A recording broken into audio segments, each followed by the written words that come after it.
Assalamu alaikum, dear student. In today topic, you will study the remaining topic of the acidic strength of oxy acids. So let's start our topic. The third one point which deals the strength of oxy acid, that is the stability of anion and acidic strength. It means that when oxyacids of chlorine dissociate, they produce anions. For example, there are four type of acid, that is HClO, HClO2, HClO3, HClO4 and so on. The name of these acids are hypohalous acid, halic acid and perhalic acid. But when halogen atom, that is the chlorine atom, is attached, then the name of these acid are hypochlorous acid, chlorous acid, chloric acid, and perchloric acid. The formula of these compound is written here, that is HClO, HClO2, HClO3 and HClO4. So hopefully it is clear to all of you, and it means that all of these compound are under the category of an acids. It means that all these acids have a tendency to donate its H positive ion. It means that when any acid loses its proton, then the remaining thing will left behind, that is known as its anion. For example, you can see it here. For example, we can write the structure of HClO4, that is here in this form. So when we draw an equation, then we can write an equation in this form. It means that when perchloric acid loses its H positive ion, then one of the anion will be formed. For example, after losing its H positive ion, then the thing which is left behind is known as anion. It means anion will carry a negative charge, right? You can see here the name of this species is known as anion. It means that anything which is responsible for the stability of this compound is known as anion. It means here you can see that anything which stabilize this anion. It means बच्चों, अगर आप इस reaction में देखें तो हम कह रहे हैं कि हर एसिड ने अपने अंदर से प्रोटॉन लूज करना है, तो प्रोटॉन लूज करने के बाद जो चीज़ पीछे बचती है, अगर तो इसकी स्टेबिलिटी आप इन्हांस कर दें। अब स्टेबिलिटी आप कैसे इन्हांस कर सकते हैं? तो स्टेबिलिटी इन्हांस करने का एक वे रेजोनेंस है। रेजोनेंस के अंदर क्या होता है कि जो आपके पास नेगेटिव चार्ज की डेवलपमेंट होती है, इट मीन जो नेगेटिव चार्ज इसके ऊपर आ जाता है, इस नेगेटिव चार्ज को हम स्टेबल कर लें। अगर किसी तरह से ये नेगेटिव चार्ज स्टेबल हो जाए, तो इट मीन इस कंपाउंड की ज़्यादा से ज़्यादा पावर रिएक्शन को फॉरवर्ड डायरेक्शन, यानी एच पॉजिटिव आइन लूज करने की तरफ बढ़ा देगी। तो हर वो चीज़ जो एच पॉजिटिव आयन बहुत आसानी से और ज़्यादा स्ट्रांगली लूज करेगा, वो कंपाउंड क्या कहलाएगा? आपका स्ट्रॉन्ग एसिड। तो अभी हमने देखा कि हर वो कंपाउंड जो आसानी से अपने अंदर से एच पॉजिटिव आयन को लूज कर दे, तो एच पॉजिटिव आयन को लूज करने का एक वे ये हो सकता है कि आप इस कंपाउंड की स्टेबिलिटी को इन्हांस कर दें। अब एनाइन की स्टेबिलिटी को इन्हांस करने का हमारे पास डिफरेंट वेज होते हैं बच्चों। इनमें से एक वे हमारे पास क्या कहलाता है? That is known as the resonance method. It means in this method of resonance, the negative charge of this structure has been stabilized. It means हर वो चीज़ जो स्टेबल होगी, रिएक्शन स्टेबिलिटी की तरफ जाता है। इट मीन इसकी फॉर्मेशन जो है वो बढ़ेगी। तो फॉर्मेशन कैसे बढ़ेगी? जब इसमें से प्रोटॉन लूज होगा। तो प्रोटॉन लूज होगा, इट मीन इसकी एसिडिक स्ट्रेंथ भी इन्हांस हो जाएगी। तो उम्मीद करती हूँ ये बात समझ आई होगी आप सबको। अब हम वापस जाते हैं अपने टॉपिक की जानिब। तो हमने ये देखा कि हमारे पास चार तरह के ऑक्सी एसिड्स हैं, जिसके अंदर क्लोरीन के अगर आप ऑक्सी एसिड्स की बात करें तो इनकी category ClO negative, ClO2 negative, ClO3 negative and ClO4 negative है। और इन सब के अंदर आप नोट करें कि इन चारों कंपाउंड में प्रोटॉन लूज करने के बाद इसका नेगेटिव चार्ज को क्या चीज स्टेबलाइज करी है, ऑक्सीजन के एटम। इट मीन इन चारों कंपाउंड में क्या मौजूद है जी, ऑक्सीजन के एटम। लेकिन ऑक्सीजन के एटम की तादाद एक एक करके बढ़ रही है और सबसे ज्यादा ऑक्सीजन के एटम किसके अंदर एग्जिस्ट करते हैं, in oxygen atom, that is O4। तो हम ये कह सकते हैं कि चार्ज स्टेबल सबसे ज्यादा किसके अंदर होगा, ClO4 नेगेटिव के अंदर, और मिनिमम चार्ज स्टेबल किसके अंदर होगा, ClO नेगेटिव 1 में, क्योंकि इसमें जस्ट एक ऑक्सीजन का एटम है और इसके अंदर कितने ऑक्सीजन के एटम है, 4 ऑक्सीजन के एटम है। तो इससे पता ये चला कि वो तमाम कंपाउंड जिनके अंदर ClO नेगेटिव जो है इसकी मिनिमम स्टेबिलिटी है, क्योंकि इसके अंदर कंबाइन होने की एबिलिटी H पॉजिटिव आयन के साथ ज्यादा नहीं है। तो ये बात आपको बच्चों मैं क्लियर करती हूँ। तो इसके अंदर हमारे पास 4 फैक्टर्स हैं, सॉरी 2 फैक्टर्स हैं, इसको हम देखते हैं वापस। तो बच्चों अभी तो हमने एक रेजोनेंस की बात की, इसी के साथ रेजोनेंस के साथ बच्चों एक और कैटेगरी होती है, that is known as the stability of anion by, यानी हम यहाँ पे क्या कह रहे हैं कि स्टेबिलिटी जो है वो एनाइन की कैसे इंक्रीज हो, stability of anion increased due to the presence of,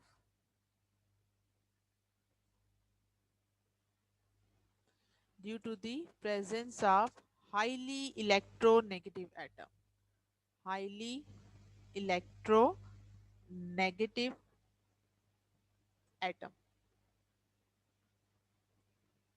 it mean अगर आप इन कंपाउंड्स में देखें हमारे पास वो कंपाउंड कौन कौन से हैं जी, तो इन कंपाउंड्स को अगर आपने भी नोट किया हो तो हमारे पास 4 कंपाउंड है, दैट इज HClO2, HClO3,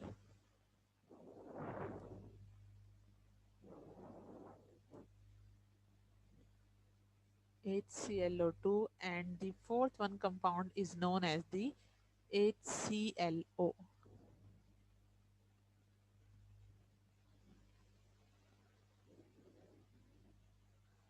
तो ये बच्चों हमारे पास 4 कंपाउंड है और इन सब से अपने मुतलका एनाइन जो हैं वो जनरेट होते हैं। फॉर एग्जांपल इसके अंदर जो एनाइन जनरेट होगा that is ClO3 negative, ClO2 negative and ClO negative.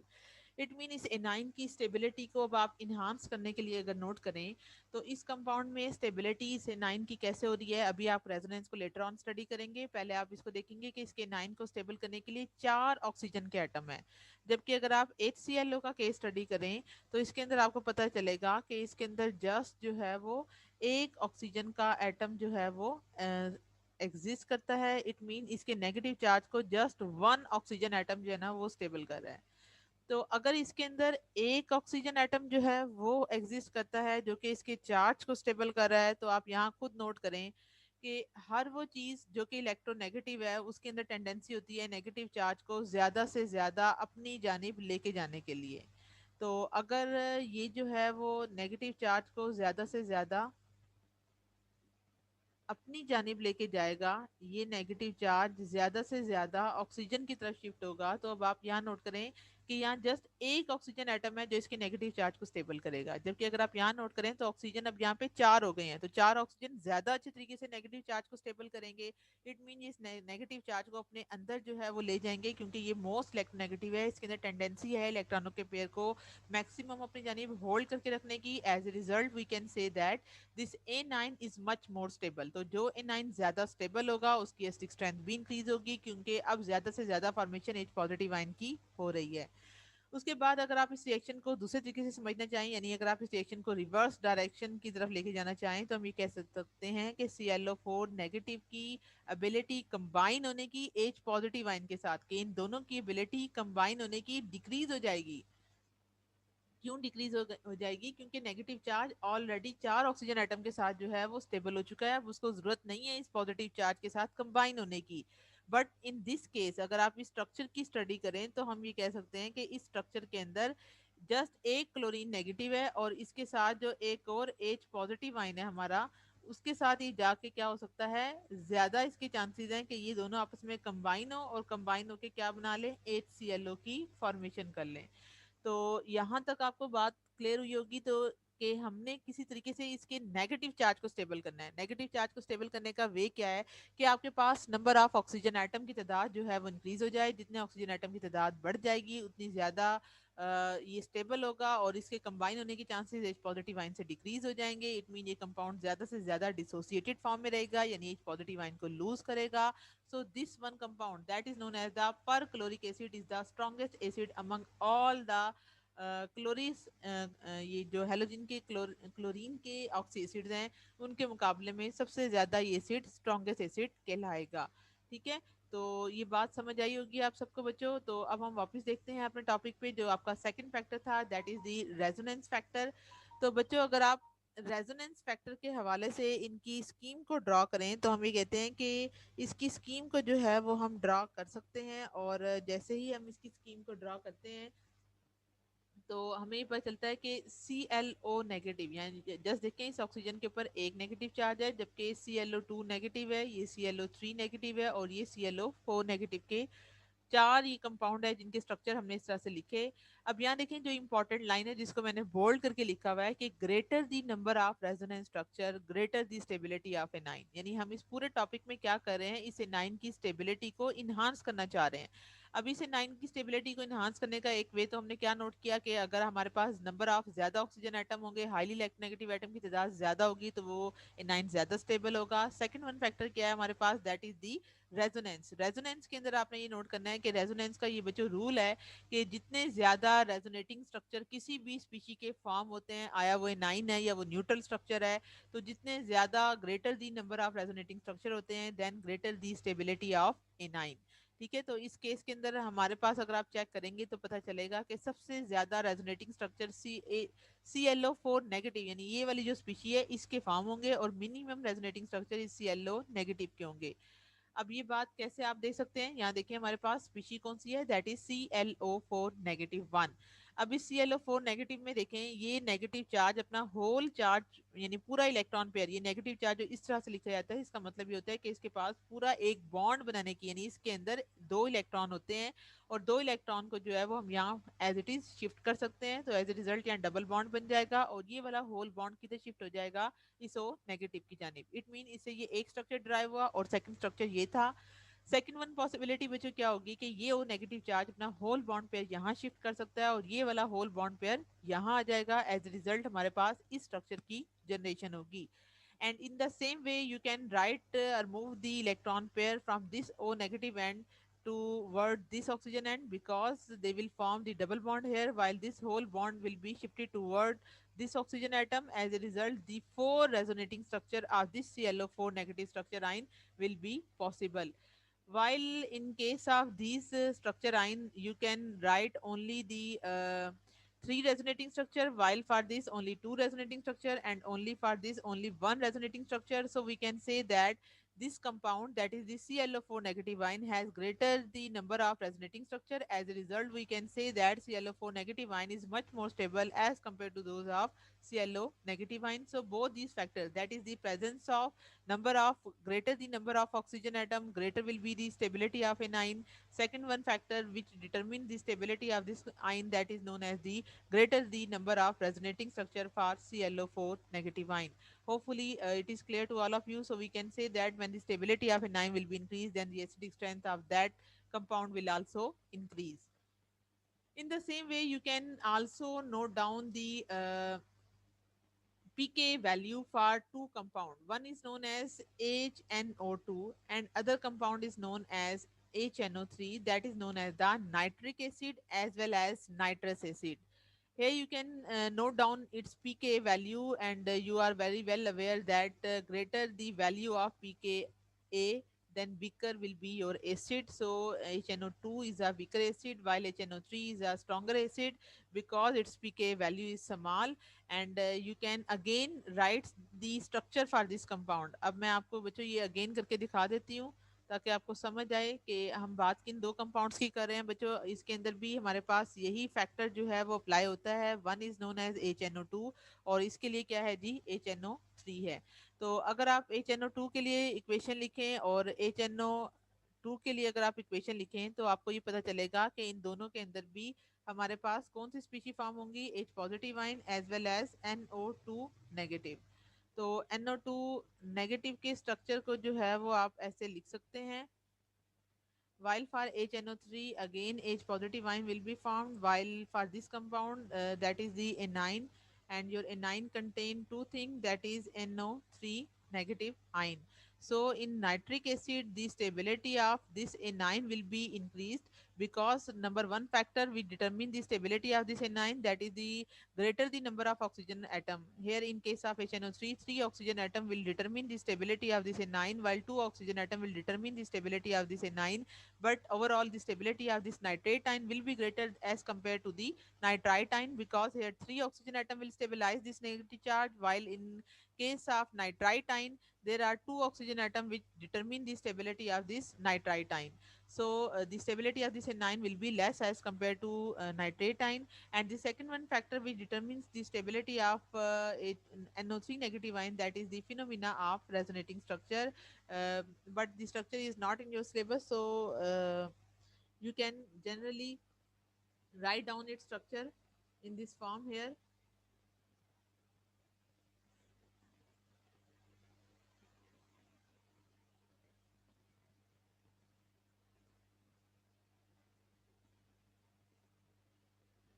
तो बच्चों ये आपके पास नाइट्रेट आयन का एक स्ट्रक्चर है, और सेकंड वन जो स्ट्रक्चर है,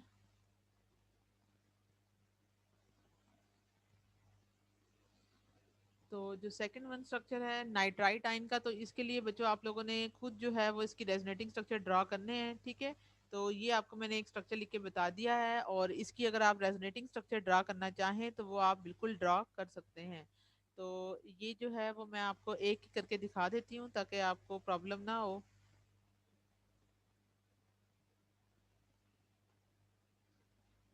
तो अगर आप नोट करें, नाइट्रेट आयन का स्ट्रक्चर है जी, ठीक है। इसके अंदर एक जो है वो हमारे पास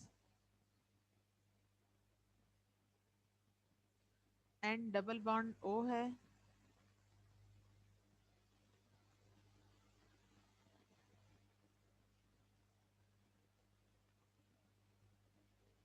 ओ negative, and double bond O, and again and double bond O, ठीक है। तो ये नेगेटिव चार्ज जो है वो अपने इलेक्ट्रॉनों के पेयर को यहाँ शिफ्ट करेगा, while this whole negative charge will be shifted toward this side. As a result, the formation of the sign will take place, that is n double bond o negative, and again n double bond o। तो आपके पास ये question आ सकता है exam में। in the same way you can again write the structure for this compound, that this whole negative charge will be shifted here, and this structure, this bond will be shifted here. As a result you can draw another resonating structure for the sign, that is known as the n and then o negative, while and double bond will be here, and again double bond O will be here. So there are three resonating structure which is possible for this nitrate ion, while in this case only two resonating structure will be possible. As a result, the greater the number of canonical structure for this nitric acid, greater will be the stability of this anion. As a result, the nitric acid is a stronger acid as compared to the nitrous acid. तो अगर exam में आए बच्चों तो आपने इसकी तमाम resonating structure same इसी सेम वे से ड्रॉ करके आप लोगों ने क्लियर करनी है, ताकि आप जो है वो इस बात को प्रॉपरली एक्सप्लेन कर सकें। तो इसी तरह बच्चों यही सेम ट्रेंड जो है वो हम फॉलो कर सकते हैं अगर आप किसी भी सेम ग्रुप के अंदर आए, लाइक अगर आप HbRO4, HbRO3, HbRO2 की बात करें, तो ये देखें सारे के सारे हेलोजन के एसिड्स ही थे, जिसमें हमने पहले क्लोरीन के एसिड्स लिए थे। अब हम इसकी एग्जांपल में सारे ब्रोमीन के एसिड ले रहे हैं। इसी तरह आप आयोडीन के एसिड ले सकते हैं, आर्सेनिक के एसिड ले सकते हैं, फास्फोरस आपस में कंपेयर कर सकते हैं, इसी तरह सल्फ्यूरिक एसिड और सल्फ्यूरिक एसिड को भी आप कंपेयर कर सकते हैं। तो अगर आपके एग्जाम में आए तो इससे रेलिवेंट आपको पता होना चाहिए कि नंबर वन फैक्टर जो डिटरमिन करेगा इन सब में, अगर आप देखें कि अगर सेंट्रल एटम सेम है तो आप नंबर ऑफ ऑक्सीजन एटम की तरफ आएंगे। इन सब के लिए आप रेजोनेटिंग स्ट्रक्चर ड्रॉ कर सकते हैं, और इनके लिए आप इलेक्ट्रोनेगेटिव एटम की प्रेजेंस को भी इंडिकेट करेंगे। तो इससे हमें क्या पता चला कि ये जिस तमाम फैक्टर्स हैं वो इसकी स्टेबिलिटी को इन्हांस कर देते हैं, ठीक है। तो उसके बाद बच्चों जो हमारा नेक्स्ट वन पॉइंट है, that is the oxidation number of central atom. कि पहली चीज तो हमने देख ली उसके नेबरिंग के एटम थे, लेकिन अब हम जो सेकंड वन चीज देखेंगे बच्चों, that is the oxidation number. तो ऑक्सीडेशन नंबर का क्या मतलब है कि acidic strength different oxy acid की इंक्रीज करेगी with increase in the oxidation state of the element. अभी इस बात को हम क्लियर करते हैं। फर्ज करें बच्चों, ये हमारे पास रिलेटिव ऑर्डर है एसिडिक स्ट्रेंथ का of the oxy acid of the same element in different oxidation state. अब यहाँ देखें ये दोनों ग्रुप 5 के एलिमेंट है जिसमें एक नाइट्रिक एसिड है और एक नाइट्रस एसिड है। इन द सेम वे ये दोनों सल्फर जो है वो ग्रुप 6 का मेंबर है। इसमें सल्फर की ऑक्सीडेशन स्टेट +6 है और इसकी ऑक्सीडेशन स्टेट +4 है। तो यहाँ पे आपको पता चलेगा कि जिस सेंट्रल एटम की ऑक्सीडेशन स्टेट इंक्रीज होगी वो एसिड आपका स्ट्रॉन्गर एसिड होगा। तो यहाँ भी आपको ब्रोमीन के एसिड मिलेंगे, मैग्नीज के एसिड मिलेंगे, आयोडीन के एसिड मिलेंगे। तो इन तमाम फैक्टर्स के अंदर भी स्टेबिलिटी जो है वो ऑक्सीडेशन स्टेट के बढ़ने से इंक्रीज हो जाती है। तो इसके अंदर मेन फिनोमिना वही है जो आप लोगों ने पीछे पढ़ा कि नंबर ऑफ ऑक्सीजन एटम बढ़ना, और सेकंड जो स्टेबिलिटी है रेजोनेटिंग स्ट्रक्चर की, अगर नंबर ऑफ रेजोनेटिंग स्ट्रक्चर ज्यादा ड्रा हो रहे हैं किसी एक स्पीशी के लिए तो वो एसिड आपका स्ट्रॉन्गर होगा। इट मीन अगर आपकी, या तीसरी बात जो हम इसको कह सकते हैं वो ये है कि ऑक्सीडेशन स्टेट जो है वो सेंट्रल एटम की बढ़ती है। तो ये बात भी मैं आपको क्लियर कर देती हूँ कि ऑक्सीडेशन स्टेट वैसे आपको अब तक आ जानी चाहिए कि हमारे पास बच्चों 4 एसिड हैं जिसको हम ड्रा कर सकते हैं।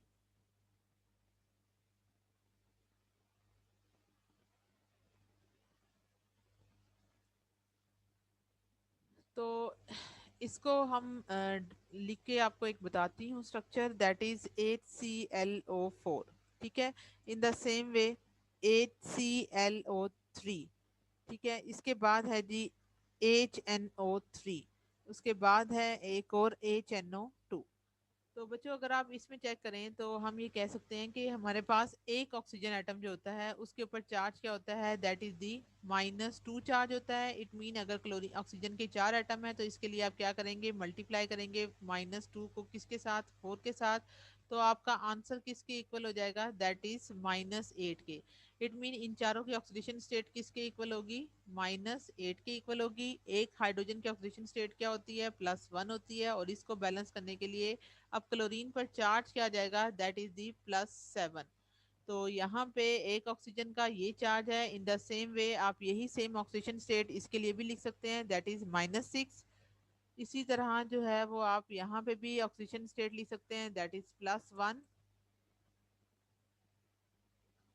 और इसी तरह बच्चों आप जो है वो ऑक्सीडेशन स्टेट किसके लिए लिख सकते हैं, दैट इज +5। ठीक है, तो इससे हमें ये पता चला कि 3 ऑक्सीजन आइटम की ऑक्सीडेशन स्टेट +6 है। तो इस तरीके से बच्चों एक दो की मैंने आपको कैलकुलेट करना सिखा दिया है। तो इस तरह से आपको सेंट्रल एटम की ऑक्सीडेशन स्टेट निकालनी आ जाएगी। ठीक है, तो उसके बाद हमने ये देखा कि जो सेंट्रल एटम है जिसमें ऑक्सीडेशन स्टेट जितनी ज्यादा बढ़ेगी, इट मीन वो कंपाउंड एसिडिक कैरेक्टर में भी उसकी एसिडिक स्ट्रेंथ इनहांस होगी। उसके बाद ये हमारे पास एनाइंस हैं। तो जो जितने भी एसिड स्ट्रॉन्गर होते हैं उनकी वीक कॉन्जुगेट बेस होती है। तो ये बात आप लोगों ने पहले पढ़ी है कि जितने भी एसिड स्ट्रांग होते हैं, ये आप लोगों ने फिनोमिना स्टडी किया था लोरी ब्रॉन्स्टेड कॉन्सेप्ट में, जिसमें आपने पढ़ा था कि लाइक HCl है, HCl अगर एक स्ट्रॉन्गर एसिड है तो इसकी जो कॉन्जुगेट बेस है, कॉन्जुगेट बेस क्या होती थी, जो प्रोटॉन लूज होने के बाद है, जिसको आप सिंपल एनाइन बोलते थे, उसको हम कहते हैं कॉन्जुगेट बेस। तो Cl नेगेटिव के अंदर कम से कम चांसेस होते हैं प्रोटॉन को लेने के। तो हम ये कहते हैं कि वो जो है वो वीक कॉन्जुगेट बेसिस होती हैं स्ट्रॉन्गर एसिड्स की। तो अगर आप बेसिसिटी ऑफ इन एनाइंस की तरफ आएंगे तो यहाँ भी आपको ये चीज़ पता चलेगी कि इन तमाम कंपाउंड में जितने भी एसिड स्ट्रांग होंगे उन सब की कॉन्जुगेट बेस वीक होती है। तो यहाँ पे अगर आप इन दोनों को कंपेयर करें तो ये देखें, ये जो है नाइट्रेट आइन और ये है नाइट्राइट आइन। तो नाइट्रेट आइन जो है वो किसकी कॉन्जुगेट बेस है, that is your nitric acid की। तो नाइट्रिक एसिड की अभी हमने बात की, जो स्ट्रॉन्ग एसिड होते हैं उनकी कॉन्जुगेट बेसिस वीक होती हैं। तो इस नाइट्रेट आइन की कॉन्जुगेट बेस वीक है, वाइल जो NO2 नेगेटिव है ये स्ट्रॉन्गर बेस है। तो एज ए रिजल्ट हम यहाँ से भी कह सकते हैं कि जो इसकी बेसिसिटी है इन एनाइंस की वो इंक्रीज होती है, यानी जो एसिड स्ट्रांग होंगे उनकी कॉन्जुगेट बेसिस इन तमाम कंपाउंड्स की क्या हो जाएंगी, वीक होंगी। उसके बाद बच्चों नेक्स्ट वन फैक्टर आता है जो डिटरमिन करता है एसिड की स्ट्रेंथ को, that is known as the effect of polarity and dielectric constant of solvent on relative strength of acids and bases. तो जितने भी आप एसिड्स और बेसिस की बात करें तो हमारे पास दो मेन टर्म है, that is the polarity and dielectric constant of a solvent. ये दोनों चीजें क्या करती हैं, एसिड की स्ट्रेंथ को इन्हांस करती हैं, उन्हीं के ऊपर जो है वो डिपेंड करती है एसिड की स्ट्रेंथ। तो अगर आप कूलम्स लॉ की बात करें तो कूलम्स लॉ की स्टेटमेंट के अकॉर्डिंग ये फार्मूला है जो आप लोगों ने याद करना है, कि ये आप लोगों ने फिजिक्स में पढ़ा होगा कि F is equal to Q1 Q2 over r square. तो Q1 Q2 क्या होता है जी, चार्ज होते हैं, R जो है वो डिस्टेंस होता है बिटवीन दी टू आइंस के दरमियान में, और D जो है वो डाइलेक्ट्रिक कांस्टेंट हो सकता है किसी भी सॉल्वेंट का। तो ये बच्चों हमारे पास मैथमेटिकल प्रेजेंटेशन है किसकी, कूलम्स लॉ की।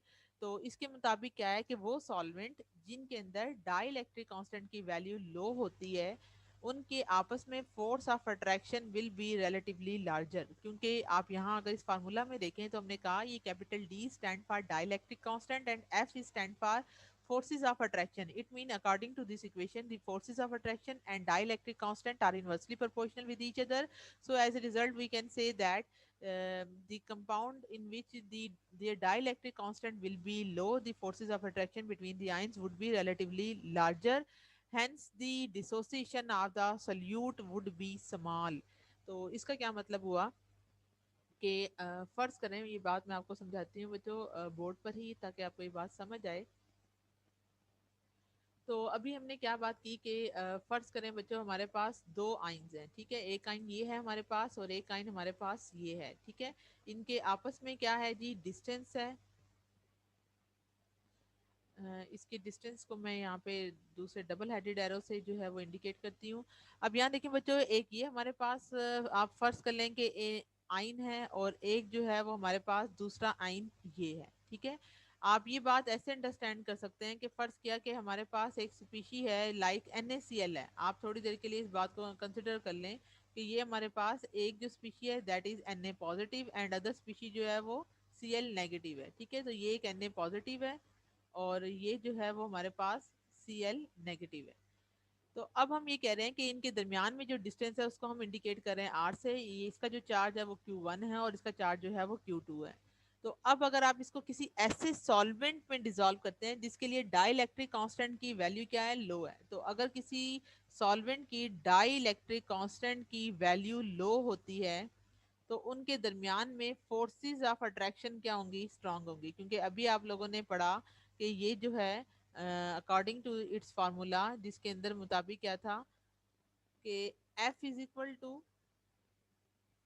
किसके इक्वल था जी, Q1 then Q2 over D into r square, ठीक है। तो यहाँ देखें इस फार्मूला में आपको ये पता चल रहा था कि dielectric constant and this forces of attraction both are inversely proportional to each other. तो चूंकि दोनों जो है वो इनवर्सली प्रोपोर्शनल हैं तो हम ये कहेंगे कि इन इनका मीडिया, जिस मीडियम में आपने इसको डाला हुआ है उसका डाइलेक्ट्रिक कांस्टेंट क्या है जी, लो है। तो अगर डाइलेक्ट्रिक कांस्टेंट लो है, डाइलेक्ट्रिक कांस्टेंट का मतलब क्या है कि इस सॉल्वेंट की पोलैरिटी कम है। अगर किसी सॉल्वेंट की पोलैरिटी, डाइलेक्ट्रिक कांस्टेंट बच्चों बेसिकली डिटरमिन करता है किसी भी सॉल्वेंट की पोलैरिटी को, तो अगर इसकी डाइलेक्ट्रिक कांस्टेंट की वैल्यू लो है तो इनकी आपस में फोर्सेस ऑफ अट्रैक्शन क्या होंगी जी, मैक्सिमम होंगी। तो अगर आप इसकी फोर्सेस ऑफ अट्रैक्शन की बात करेंगे तो हम ये कहते हैं कि इनके दरमियान में फोर्सेस ऑफ अट्रैक्शन इतनी ज़्यादा स्ट्रांग होंगी कि ये NaCl आपस में एक दूसरे के साथ जो है वो कंबाइन रहेगा।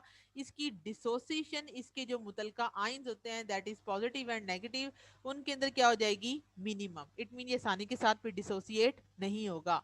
तो उम्मीद करती हूँ ये बात आपको समझ आई होगी कि अभी हमने क्या बात पढ़ी कि इस इक्वेशन के अकॉर्डिंग कि वो कंपाउंड जिनका डाइलेक्ट्रिक कांस्टेंट लो होता है उनमें आइंस के दरमियान में फोर्सेस ऑफ अट्रैक्शन बढ़ जाती हैं, एज ए रिजल्ट उनकी डिसोसिएशन क्या हो जाती है, समाल। जबकि अगर आप ये चीज उलट करें कि अगर वो कंपाउंड जिनके लिए डाइलेक्ट्रिक कांस्टेंट की वैल्यू लार्ज होती है तो उनके दरमियान में फोर्स ऑफ अट्रैक्शन वीक होंगी, तो वो ऑलरेडी आप उसमें आइंस के दरमियान में फोर्स ऑफ अट्रैक्शन वीक है, तो उनके अंदर एक्सटेंट ऑफ डिसोसिएशन जो है वो लार्ज होगा। और dielectric constant and dipole movement they are known to be directly related, यानी यही सेम फैक्टर आप डाइपोल मूवमेंट के साथ भी कर सकते हैं। उसके बाद बच्चों एक और हमारे पास पॉइंट आता है that is the relative order of the oxy acids of the element of the same group and in the same oxidation state. कि आप लोगों ने वैसे ये पॉइंट पहले पढ़ चुके हैं कि अगर आप किसी भी ग्रुप में टॉप टू बॉटम आते हैं तो टॉप टू बॉटम आने पर आपने पढ़ा उन तमाम एलिमेंट की इलेक्ट्रोनेगेटिविटी टॉप टू बॉटम क्या होती है, डिक्रीज होती है। तो अगर आप हेलोजेंस के तमाम ऑक्सी एसिड्स लें तो आप फ्लोरीन के तो बच्चों एग्जिस्ट ही नहीं करते, इसलिए हम फ्लोरीन की यहाँ पे राइट डाउन नहीं कर रहे। तो अब हमारे पास ऑक्सी एसिड्स तीन ही बचते हैं, that is chlorine, bromine and iodine. और अगर आप इन तीनों को लें और ये तीनों थ्री थ्री वाले ही ऑक्सीजन एटम हो तो ऑक्सीजन एसिड की स्ट्रेंथ के हवाले से आप ये कहेंगे कि ये जो HClO3 का एसिड है इसकी एसिडिक स्ट्रेंथ इन्हांस होगी, क्योंकि इसकी electronegativity central atom that is chlorine वो जो है वो ग्रेटर हो जाएगी। तो इस तरह से एक और फैक्टर जो यहाँ पे डिटरमिन करेगा वो है हमारे पास electronegativity value of the central metal atom. और किसी भी ग्रुप में आप टॉप टू बॉटम आते हैं तो इलेक्ट्रोनेगेटिविटी डाउन द ग्रुप जो है वो आपकी डिक्रीज कर जाती है। तो इससे हमें एक तो ये बात पता चली, उसके बाद हम ये कह सकते हैं कि जो हमारे पास स्ट्रक्चर होते हैं लाइक जिनमें हमने अभी नेक्स्ट ऑक्सी एसिड्स की बात की, तो इन सब में ऑक्सीडेशन स्टेट सबकी सेम है। जैसे अगर आप HClO3 इन सब की निकालें तो ये क्लोरीन, ब्रोमीन और आयोडीन ये सारे के सारे सेंट्रल एटम है और उन तीनों की ऑक्सीडेशन स्टेट क्या होगी, दैट इज दी +5। तो इसलिए हम यहाँ पे कह रहे हैं कि इनकी एसिडिक स्ट्रेंथ को हम किस टर्म में मेजर करेंगे, on the basis of the electronegativity of the central atom. तो ये आपको मैंने बताया था कि जिस भी सेंट्रल एटम की इलेक्ट्रोनेगेटिविटी इंक्रीज होती है, तो ये बात चले वैसे आपको पहले बताई हुई है लेकिन एक दफा फिर आपको बता देते हैं कि बच्चों अगर हमारे पास ये वाला एक कंपाउंड है दैट इज HClO3, ठीक है। एक हमारे पास यहाँ पे कंपाउंड क्या है, दैट इज HClO3। और इसी के साथ हम एक और कंपाउंड ले लेते हैं दैट इज HiO3, ठीक है, ताकि आपको समझ आए कि यहाँ पे हम क्या बात डिस्कस करने लगे हैं।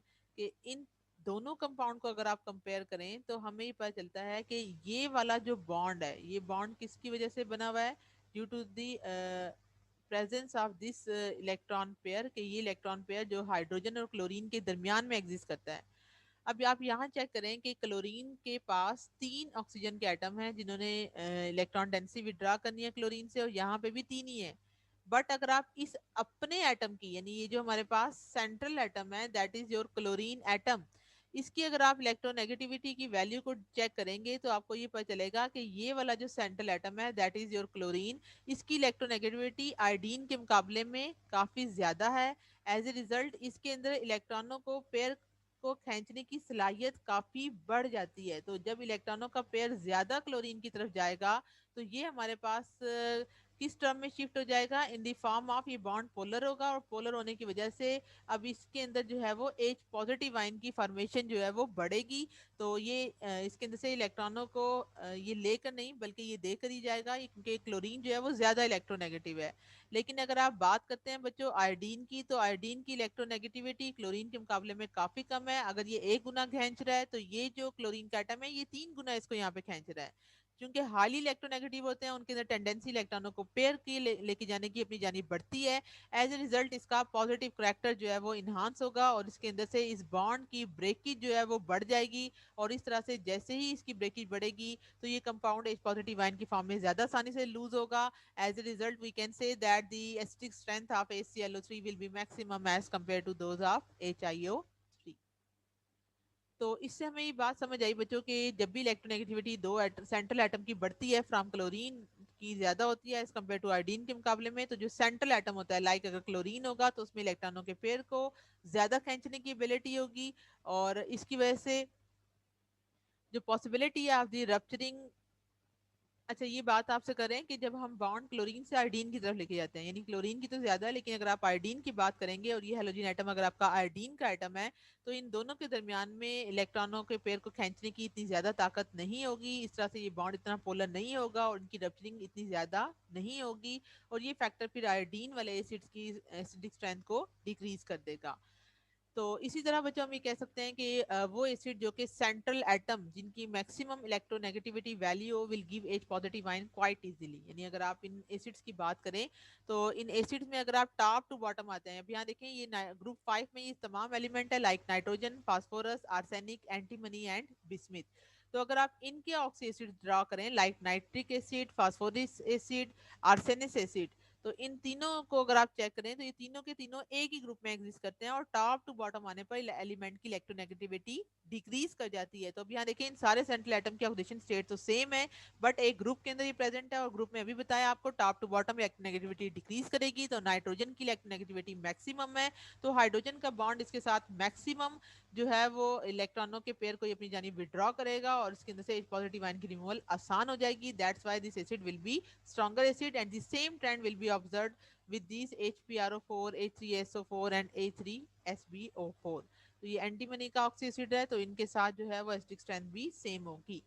तो यहाँ से यही बात हमने देखी कि जब आप किसी भी ग्रुप में आते हैं तो टॉप टू बॉटम आने पर इलेक्ट्रोनेगेटिविटी की वैल्यू डिक्रीज कर जाती है। तो ये बात हो गई थी ग्रुप 5 के लिए। But when you will discuss about the oxy acid of group 6 element like oxygen, sulphur, selenium, tellurium and polonium, तो इन सबको अगर आप चेक करें तो इनके अंदर भी यही सेम ट्रेंड होगा। तो यहाँ देखें सल्फर ऊपर है और सिलीनियम नीचे है, तो सल्फर के ऑक्सी एसिड की स्ट्रेंथ बढ़ेगी जबकि सिलीनियम के ऑक्सी एसिड की स्ट्रेंथ डिक्रीज होगी। उसकी रीजन भी क्या है कि sulphur is much more electronegative element as compare to selenium. So the same trend will also observed and the strength of oxy acid of group 6 element will be decreases down the group।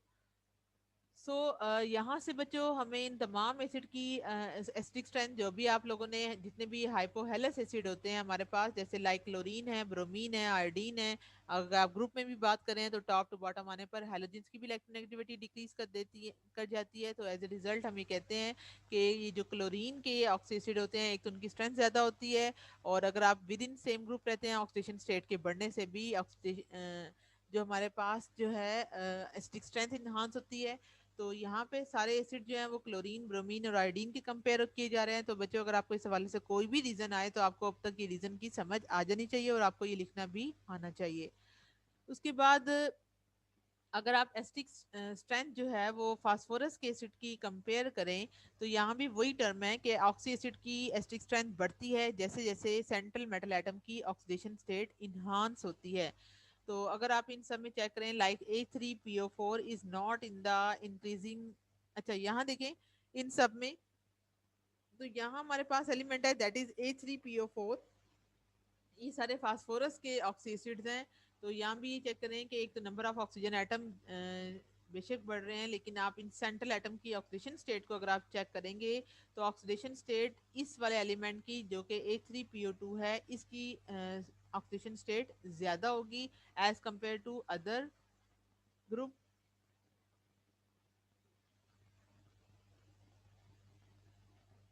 अच्छा यहाँ पे बच्चों थोड़ा सा जो है वो different behaviour है इनके, जो फास्फोरस के ऑक्सी एसिड्स हैं कि इसके अंदर वो कहते हैं कि जिस तरह से हमने पहले पढ़ा कि जितने भी जिस तरह आपने HClO4 को स्टडी किया कि इनकी एसिडिक स्ट्रेंथ ज़्यादा होती है, लेकिन अगर आप फास्फोरस के ऊपर ये बात करते हैं कि सेंट्रल मेटल एटम की ऑक्सीडेशन स्टेट बढ़ती है, यानी होना तो क्या चाहिए था कि इस A3PO4 की यानी जो फास्फोरिक एसिड है इसकी ऑक्सीडेशन स्टेट ज्यादा होनी चाहिए, एसिडिक स्ट्रेंथ ज्यादा होनी चाहिए थी, बट इस केस में ऐसा नहीं है। फास्फोरस के जो एसिड्स हैं वो इस ट्रेंड को फॉलो नहीं करते। उसकी रीजन क्या है? उसकी रीजन ये है कि यहाँ पे जो केस है वो उलट जाता है। उसकी रीजन आती है on the basis of the number of OH group attach directly with the phosphorus atom. कि अगर आप फास्फोरस के एटम को चेक करें तो यहाँ पे OH जो ग्रुप इसके साथ अटैच हैं उनके ऊपर ये डिपेंड करता है, और ये acid monobasic, di basic, tri basic acid कहलाते हैं, यानी इनके अंदर एक, दो और तीन OH ग्रुप जो है वो प्रेजेंट होते हैं। यानी अगर आप इन तीनों को चेक करें तो हम ये कहते हैं कि ये जो ट्राई बेसिक एसिड है लाइक H3PO4 ये वीकेस्ट एसिड है, और ये जो मोनोबेसिक एसिड है, मोनोबेसिक का मतलब क्या है कि ये अपने अंदर से जस्ट एक प्रोटॉन दे सकता है, ये वाला कंपाउंड दो प्रोटॉन दे सकता है, और ये वाला कंपाउंड अपने अंदर से तीन प्रोटॉन जो है वो दे सकता है। तो सम टाइम एसिडिटी को हम बेसिसिटी की टर्म में भी मेजर करते हैं।